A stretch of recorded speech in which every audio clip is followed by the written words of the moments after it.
The city was drowning in lights and noise, but for Nathan Caldwell, it was just another exhausting night. His life had become a loop of regrets, a job he hated, a love he lost, and a past he wished he could change. Every evening, he found himself wandering the streets, lost in thought, until one night, something changed. As he walked through an empty alley behind an antique clock shop, he heard a whisper carried by the wind. The air shimmered, and before him stood a figure no taller than his waist, a fairy unlike any he had ever imagined. She was not delicate or adorned with flower petals. Instead, she wore a cloak woven from silver threads, and in her hands, she held an hourglass that seemed to glow with an eerie golden light. "You seek time, don't you?" Her voice was soft, yet it echoed with power. Nathan blinked, wondering if he was losing his mind. "Who are you?" "I am Varel, the Timekeeper fairy," she said. "I can turn back time, but only for one person at a time. And tonight, I choose you." Nathan's breath caught. "You mean, I can go back?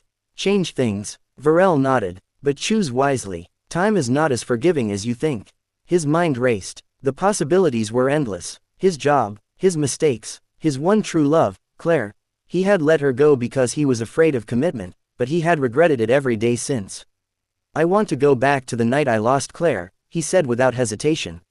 Varel turned the hourglass, and the world around him dissolved into sand. When he opened his eyes, he was standing outside Claire's apartment, rain pouring down just as it had that night. He looked at his reflection in a window. He was younger, just as he had been back then. It was real. His heart pounded. This was the moment he had walked away from her. The moment that changed everything. He knocked on her door. Claire opened it, surprise flashing in her eyes. "Nathan." This time, he didn't hesitate. "I made a mistake. I was afraid. But I love you, Claire. And if you'll give me another chance, I swear I won't run this time."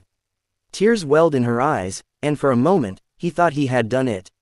He had fixed everything. But then, something was wrong. A golden mist curled around Claire. She took a breath and then, vanished. Nathan stumbled back in horror. What happened? Where did she go? Varel's voice echoed behind him. "You rewound your time, but not hers. She is now a ghost of a timeline that no longer exists." Nathan fell to his knees. He had saved himself, but he had erased her fate. Varel sighed. This is why time is not meant to be changed. And as the hourglass turned once more, Nathan's regret was the only thing left behind.